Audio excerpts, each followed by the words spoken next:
როგორ ხართ? კარგად. გახსოვთ კითხეთ მე თქვენ 350.000-იან დანაზოგზე. ეს დანაზოგი სახლში ინახავთ ამ დანაზოგს? მაგას აღნიშნულობა აქვს. არა, ეგრე გიწერიათ დეკლარაციაში. როცა სახლში ვინახავთ ის აღნიშნულობა აქვს. არა, როგორ არა? მე ბევრი წლის განმავლობაში მე მიფიქსირდება და მე ქეშად მაქვს თანხა. ამასთან დაკავშირებით სეიფში ინახავთ ბატონ შალვა? სამლიტროში. კილაში? სპორტის მინისტრი ერთადერთი არ არის ქართული ოცნების მთავრობაში, ვინც ნაღდ ფულს სახლში ინახავს. 350.000 ლარის ბანკის ნაცვლად სახლში შენახვის გადაწყვეტილება შალვა გოგოლაძის გარდა მინისტრთა კაბინეტის სხვა წევრებმა, დეპუტატებმა, თბილისის მერმა და სხვადასხვა თანამდებობაზე დასაქმებულმა მდიდარმა ჩინოვნიკებმაც მიიღეს. ჩნდება კითხვა, არის თუ არა ამის მიზეზი სანქციების შიში, რომ ერთ დღეს ბანკში შენახული თანხა დასანქცირებულებს არ გაეყინოთ. ბანკს არენდობით? ბანკშიც მაქვს. ბანკშიც გაქვთ, მაგრამ ეს ფული რატო გიდევთ სახლში? სანქციებისგან ხوار უნდა გადაარჩინოთ. არანაირად. აბა რა არის მიზეზი ბატონ? ბევრი წელია მაქვს და რა ვიცი, მაქვს, რა პრობლემაა, მაგრამ სად ახსნა ხომ უნდა კონდეს საფათო არ არის სახლში? რატოა საფათო? ამდენი წელი მე საფათო არ ყოფილა აქამდე რატომ? ანუ კრიმინალის არ გეშინიათ? ამ ხელაფულის კრიმინალი ამ ქვეყანაში არ არსებობს. არ არსებობს?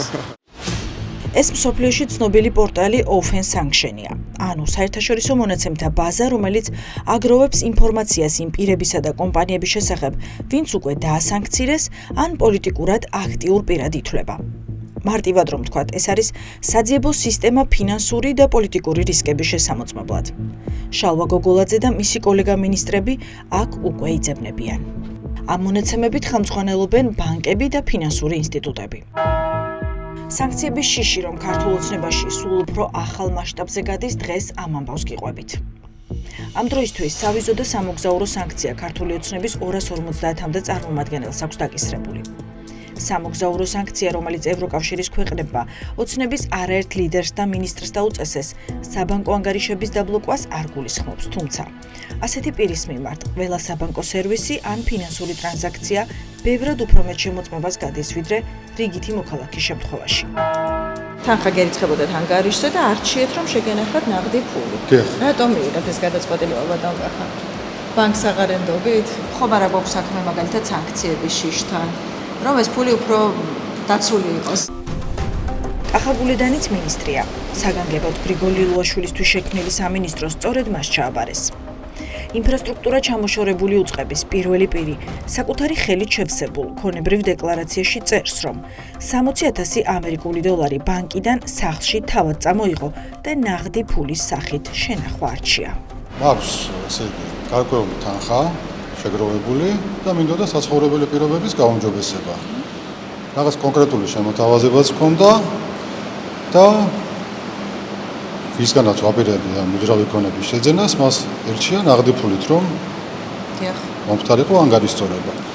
ამის შემდეგ რაღაცნაირად პირობები შემიცვალეს, თანხა გამოტანილი მქონდა ბანკიდან იმისათვის, რომ შემეძინა ეს ქონება და აღარ შედგა ეს გარიგება და დავიტოვა სახლში.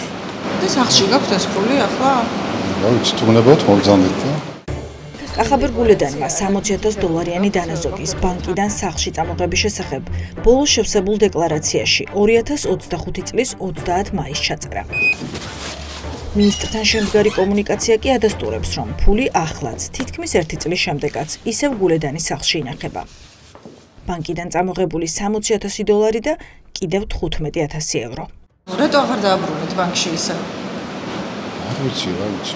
არ მიფიქრე ამაზე და რამე მნიშვნელოვანია სახლში შევინახავ ჩემ დანაზოგს თუ. ხო, მაგრამ სახლში ხო უფრო დაცული გექნებათ ფული ვიდრე ბანკში სანქციების შემთხვევაში. არა, მე არ ვფიქრობ, რომ სახლში უფრო დაცულია ვიდრე ბანკში, უბრალოდ მოგიყევით. სანქციების შემთხვევაში. ხო, არ ვიცი, სანქციების შემთხვევაში თუ სანქციები შეეხო საბანკო ანგარიშებს, შესაძლებელია უფრო უსაფრთხო იყოს სახლში. ბოიკოტი ბანკებს და ფულის დასტები სახლში. შაბათის ეთერმა ქართული ოცნების მინისტრების, დეპუტატებისა და სხვა ჩინოვნიკების დეკლარაციები შეისწავლა. აღმოვაჩინეთ არაერთი ჩანაწერი, სადაც თანამდებობის პირები წერენ, რომ 10.000 დოლარი, ევრო და ლარი სახლში აქვთ. მათ ეს თანხები ქონებრივი დეკლარაციის დანაზოგის გრაფაში ასახეს. საბანკო ანგარიშებზე შენახულ ფულს სხვა გრაფები ეთმობა. კულტურის მინისტრი თინათინ რუხაძე ბანკებზე უარის მთქმელ ჩინოვნიკებს შორის ერთ-ერთი მოწინავეა.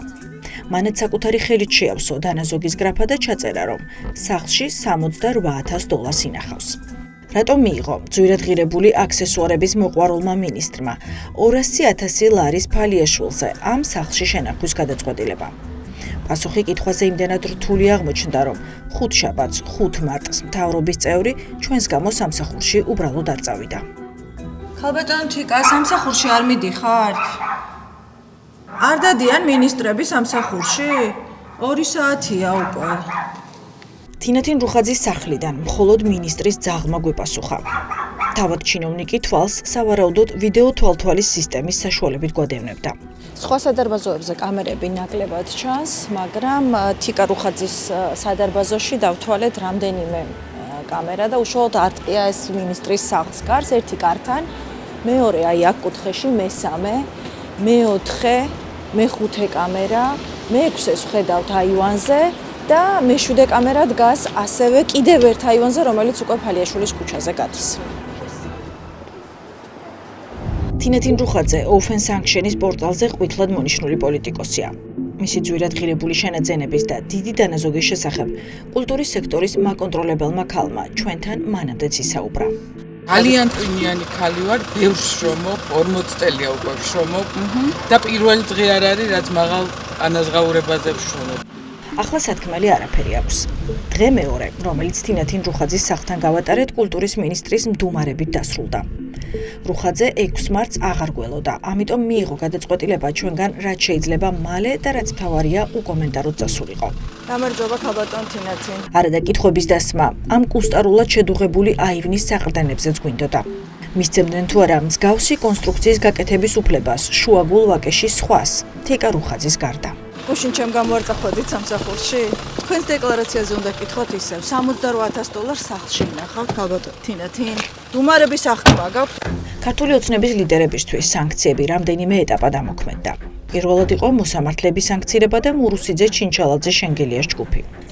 ამით ოცნებამ გაფრთხილება მიიღო, რომ სასამართლო სისტემა პოლიტიკური წნეხისგან უნდა გაეთავისუფლებინათ.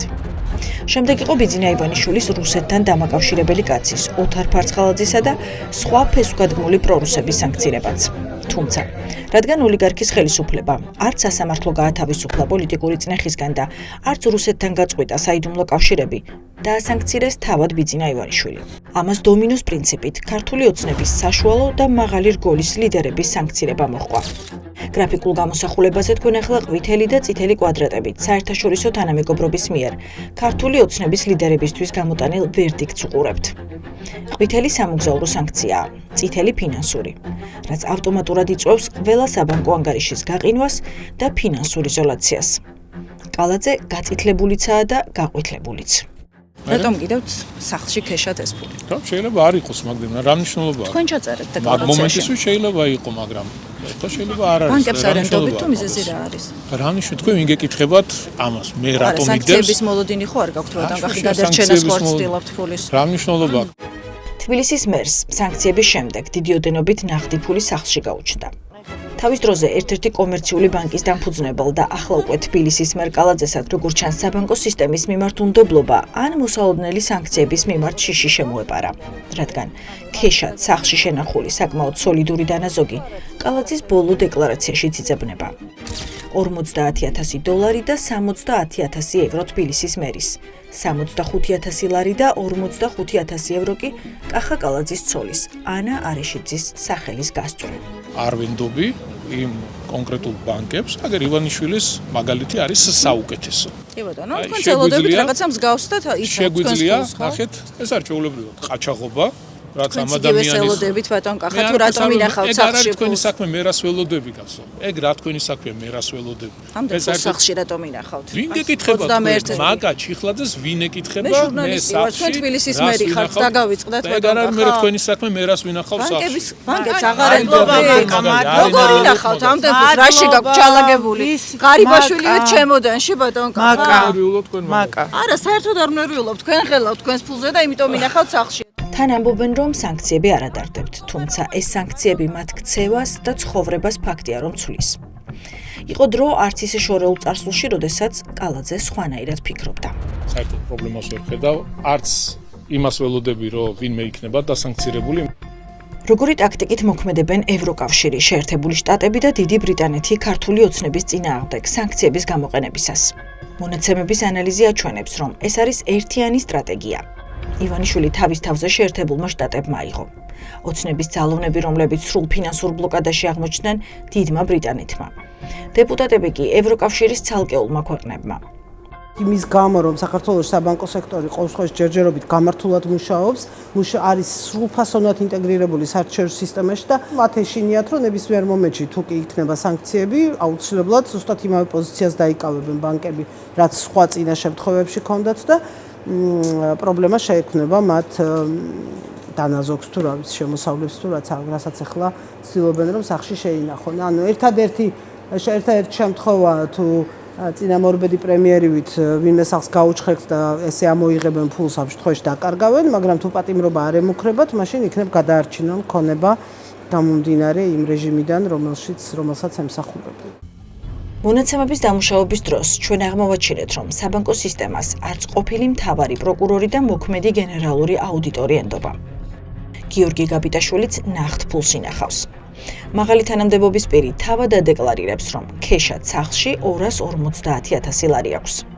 თუმცა ეს სრულებით არ ნიშნავს იმას, რომ გაბიტაშვილს უფრო მეტი არ შეიძლება ჰქონდეს. მას კანონი არ ავალდებულებს დეკლარაციაში ოჯახის იმ წევრების დანაზოგი ჩაწეროს, რომელთან ერთადაც არ ცხოვრობს. მაგალითად, ასეთი შეიძლება იყვნენ მშობლებიც. ანუ არ წასულა ჯერ ბატონი გიორგი, თუ კართან რატო გადაინაცვლეთ? სულ ვიყურებდით კამერებში, სად დავდიოდით? შაბათის ეთერის ჟურნალისტურ გამოძიებამდე მთავარი პროკურორის პოსტზე მუშაობის დროს გიორგი გაბიტაშვილი მდიდრულ რეზიდენციას მზიურის პარკში, მშენებელი კომპანიის სახელზე ინახავდა. ძვირადღირებული ქონება მხოლოდ მას შემდეგ გადაიფორმა, რაც სავარაუდოდ გადამალულ აპარტამენტებს ჩვენ მივაგენით. ფულის სახლში შენახვის ტრადიციას, როგორც ჩანს, ძალიან წარმატებულად მისდევენ არა მხოლოდ მთავრობის წევრები, არამედ პარლამენტის წევრებიც, მაგალითად ანტონო ბოლაშვილს სახლში აქვს შენახული 100,000 ლარი, 55,000 დოლარი და 60,000 евро. ვახტანგ თურნავას 420,000 евро აქვს დანაზოგი სახით სახლში და არა ბანკში. გოდერძი ჩანგსელიანის დანაზოგი საკმაოდ მოგრძალებულად გამოიყურება 10,000 დოლარი და 10,000 ლარი. ირაკლი ზარქუას 17,000 ლარი დაუზოგავს ხელფასიდან და რატომღაც გადაუწყვეტია, რომ სახლში უნდა ჰქონდეს ეს ფული. ირაკლი კირცხალია, როგორც დეველოპერი, 82,000 დოლარს ინახავს სახლში. ამ ციფრების გაცნობისა და გაანალიზების შემდეგ ჩნდება განცდა, რომ ღარიბი ქვეყნის მინი ოლიგარქებით დაკომპლექტებულ საკანონმდებლო ორგანოში მოკალათებული მილიონერები ბევრად მეტის დაზოგვას ახერხებენ, ვიდრე ამას ოფიციალურ დოკუმენტებში წერენ. განცდას აძლიერებს უახლოეს წარსულში მომხდარი კონკრეტული ფაქტებიც. ასე მაგალითად, ირაკლი ღარიბაშვილი ბოლო დეკლარაციაში დანაზოგის გრაფაში 50,000 უთითებდა. თუმცა ვნახეთ, რომ ბოლოს ჩემოდანში ჩალაგებული მილიონებით დააკავეს. ჰესების წილების უკანონო ფლობას არალეგალური ფულით მადრიდში შეძენილ სახლს აგარაკებსა და ბინებს ედავებიან რომეო მიქალტაძესაც. არადა ეკონომიკის მინისტრის ყოფილი მოადგილეც დეკლარაციაში წერდა, რომ მხოლოდ 85,000 დანაზოგი აქვს. 90-იანი წლების შემდეგ არ მახსენდება საქართველოში ვინმეს სერიოზულად ეფიქროს იმაზე, რომ ფული შეიძლება შეინახოს სადმე სხვაგან გარდა ბანკისა. უბრალოდ ესეთი რამე არ მახსენდება, არ ვიცი, შეიძლება ვიღაცას კონკრეტული ადამიანები არსებობდნენ, რომლებსაც ბანკების შიში ჰქონდათ ან რაღაც გადარიცხვა არ იციან როგორ და გააკეთოთ, მაგრამ არა, ესეთი რამე არ მახსენდება და წარმოუდგენელია, რომ ამას რაიმე სხვა მიზეზი ჰქონდეს გარდა იმისა, რომ ეშინიათ, რომ ქართული ბანკები დაიცავნენ საერთაშორისო წესებს და შესაბამისად მათზე შესაძლო სანქციების პირობებში მათი ქონება გაიყინება. საბანკო ანგარიშების გრაფაში მითითებული თანხა გადამოწმებას ექვემდებარება და აქ ჩინოვნიკები იძულებული არიან სიზუსტეს მიმართონ. ქეშად შენახულ ათასებსა და შესაძლოა მილიონებზეც კი კონტროლის მექანიზმი ფაქტობრივად არ არსებობს. აუდიტის სამსახური მათ სიტყვაზე უნდა ენდოს. ამიტომ ვერასდროს გავიგებთ. ნამდვილად 30,000 ლარსა და 9,000 დოლარს ინახავს ირაკლი ჩიქოვანი სახლში თუ ბევრად მეტს. იგივე ლოგიკა შეგვიძლია გავუყოთ მილიონერი დეპუტატების შემთხვევაშიც, რადგან მათი ბიზნესიდან მიღებული მოგება იმდენად დიდია, რომ დეკლარაციებში მითითებულ 100,000-ებსაც კი ეჭქვეშ აყენებს. იმედი მაქვს გვიპასუხებს ბატონი ანტონი. საინტერესო იქნება მასთან გარკვევა, რატომ გადაწყვიტა მან ბიზნესმენმა სახლში შეინახოს ფული და არა ბანკში, იმიტომ რომ დიდი ალბათობით მას ბევრი ტრანზაქცია აქვს, როგორც ბიზნესმენს, ისედაც ბანკის საშუალებით განხორციელებული, მაგრამ რატომ გააკეთა არჩევანი სახლზე ამ ფულის შესანახად? მინდა რომ ამ კითხვაზე მიპასუხოს, თუმცა ბატონი ანტონი არ პასუხობს. დავვრეკოთ ვაკო თურნავას, ახალგაზრდა დეპუტატს, რომელმაც 430.000 евро შეინახა სახლში. საინტერესოა, ეს ხომ არ არის სანქციებისგან თავის არიდების მცდელობა და ამ ფულის გადარჩენის მცდელობა. ვაკო თურნავა არ პასუხობს. შოთა ბერეკაშვილი შეგვიძლია ვცადოთ, რომელმაც მოახერხა და 37.000 ლარი და 40.000 დოლარი სახლში შეინახა. არადა ხალხის მიერ არჩეული დეპუტატები არიან და როგორც თავად ამბობენ ამას და უნდა პასუხობდნენ წესით ზარებს ეგებ მოქალაქეს რამე უჭირს. თუმცა მათ იციან ჩემი ტელეფონის ნომერი და სავარაუდოდ ეს არის მიზეზი, რის გამოც არ პასუხობენ. ჟურნალისტურმა მოკვლევამ გვაჩვენა, რომ ქეში ფულის შენახვის საქმეში ჩართულია შუარ გოლიც. კულტურის მინისტრის პირველი მოადგილე, მაგალითს როგორც ჩანს თინეთინ რუხაძისგან იღებს. მაგა გურგენიძესაც სახლში ქეშად 105.000 დოლარი აქვს. 60.000 ამერიკული დოლარი და 53.000 ლარი ჰქონდა სახლში სეიფში ან კარადაში დალაგებული მერიის ქონების მართვის სააგენტოს უკვე ყოფილ უფროს მარიამ კვერნაძესაც. მაინტერესებს, რატომ ინახავთ ქეშად სეიფში ფულს? სანქციების გეშენიათ? არაფრის არ მეშინია. ყველაზე ადრე თადარიგი მაინც ეროვნული ბანკის პრეზიდენტმა დაიჭირა.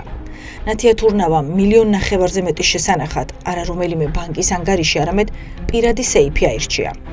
ბუნებრივად ჩნდება კითხვა, რატომ კარგავს საკმაოდ სოლიდურ საპროცენტო სარგებელს თურნავა, თუ ეს ფული სანქციებისგან დასაცავად არ აქვს ჩაგეტილი. საქართველოს ცენტრალური ბანკის პრეზიდენტი უკვე არის ევროკავშირის რეზოლუციაში, რაც იმას ნიშნავს, რომ სანქციები მის თავზეც დამოკლეს מחვილივით კიდია. საფრთხის არეალი კი ყოველდღე იზრდება და შესაბამისად მატულობს მდიდარი ჩინოვნიკების სახლებში სანქციებისგან გადამალული ფულის დასტებიც.